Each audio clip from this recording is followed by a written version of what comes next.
尹医生，您看您说到了睡眠哈，这也是咱们现代人，尤其是年轻人，最容易忽视，也是最容易出问题的一环。我们经常听说熬夜伤肝，但是为什么偏偏是凌晨1点到3点这么关键呢？错过了会怎么样？能不能给我们大家讲一讲，来科普一下这方面的知识 ？OK， 这不是中医的一个玄学，而是基于人体气血运行的一个规律的生物钟科学。我们把一天呢24小时分为12个时辰，每个时辰呢都有一条经络进行一个当令。比如说气血最旺，子时也就是晚上11点到凌晨的1点是胆经当令，胆者中正之官，决断出焉。此时呢是阳气开始生发，但是呢还是非常微弱，需要深度的睡眠来守护这个点，我们称之为是生机之点也称之为生机之火，为明天的一个活动储备好一个能量睡好子时是养生发之机，而丑时呢是凌晨的1点到3点。你看这时候呢刚好是肝经当令这是养肝最核心的一个黄金修复期也是修复的一个窗口。此时人体进入一天中最深刻的一个睡眠阶段，全身是血液都会回流到我们的肝脏，肝脏呢在得到充足的血液供给之后的情况下，会进行它最高效的自我修复比如说我们白天受损的一个肝细胞新陈代谢合成人体所需要的重要物质，以及排毒和解毒处理全天积累的代谢废物和毒素这样一个工作你可以想一想，如果在这个时候我们观众朋友们还醒着呢，无论是工作还是刷手机还是娱乐，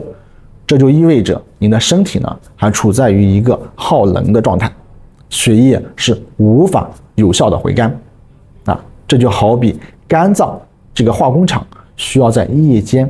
全功率的进行一个工作甚至呢是处理和检修，你却呢给它断了电，不让它进行一个工作，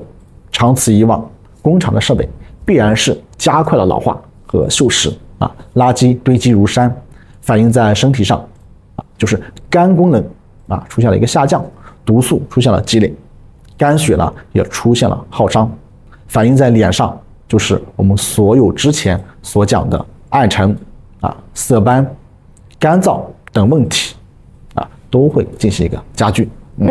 尹医生，您刚才跟我们分享的非常的精细哈，我给大家来翻译一下刚才医生说的话哈。晚上11点到凌晨3点这4个小时是身体给咱们的肝脏安排的强制保养的工时，如果您不睡觉的话，就相当于强行把一个正在4S 店做保养的汽车开上了高速公路，不仅呢不让它保养，还让它继续飙车，这样呢对待您身体里最宝贵的发动机，也就是咱们的肝脏，它能不提前报废吗？那么接下来呢，也让我们的尹医生在现场为我们拨云见日，什么意思呢？就是扫清咱们在养肝路上的常见误区。我听说尹医生是这样哈，比如说以形补形，那我为了养肝，我每天都吃很多猪肝，这样的做法对吗？能不能给我们说一说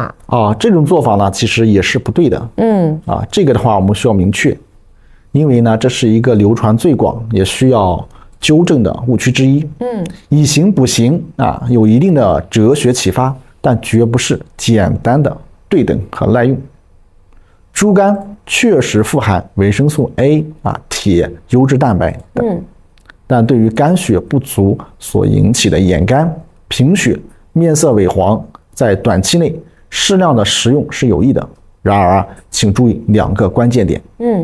第一，肝脏是解毒的器官，动物的肝脏尤其是非有机饲养的，可能残留有重金属兽药、激素等等毒素，过量食用不仅不能够补肝，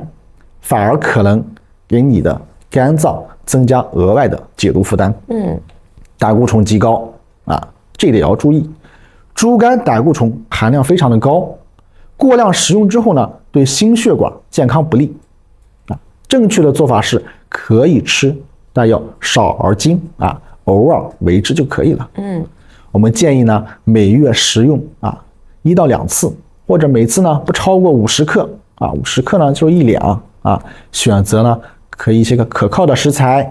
比如说我们比较可靠的这样的一个来源并务必呢确保煮熟之后进行一个食用，因为担心上面有寄生虫和细菌它绝不能够作为日常的主食或者是主菜，这个是不可以的。对于高血脂、痛风的患者，我们要更加的严谨和谨慎。记住，均衡多样的膳食远比单一狂补某种食物更重要、更安全。那再问到您一个问题也是咱们观众朋友们特别提出来的，他们非常想了解的，说，我现在特别注重养生，我每天都喝很多的养肝茶，比如说蒲公英、夏枯草、菊花茶，感觉能清肝火，我这样能不能坚持喝，可不可以啊？绝对不可以。为什么这当然是一种非常危险的一种自我药疗的误区蒲公英、夏枯草菊花这些呢都属于苦寒之品。大家因为认为这个杭菊是最好的，但是呢它的苦寒之品也会更重。我们认为其功效是可以清泻肝胆的实火。它们只适用于我们前面所讲的肝胆湿热型，且是湿热并重热象明显比如口苦、口干口臭、面红目赤、便秘甚至呢小便黄赤这样的一系列的实症和热症。如果我们的观众朋友们是肝气郁结型气堵为主，未必有大火，或者呢肝血不足型，根本呢是一个虚症。长期喝这些寒凉的茶饮，就等于是给自己上了一台不运行的这样一个动力不足的发动机里面加冰这样的一个状态，反而呢造成了我们更大的一个身体伤害。尹医生，我觉得您刚才说的非常的好其实也是提醒我们的观众朋友们，我们一定要对症一定要根据我们自身的具体情况，是这样子的，切勿不可说盲目的跟风。我们自认为这种方法是好的，但实际上往往适得其反。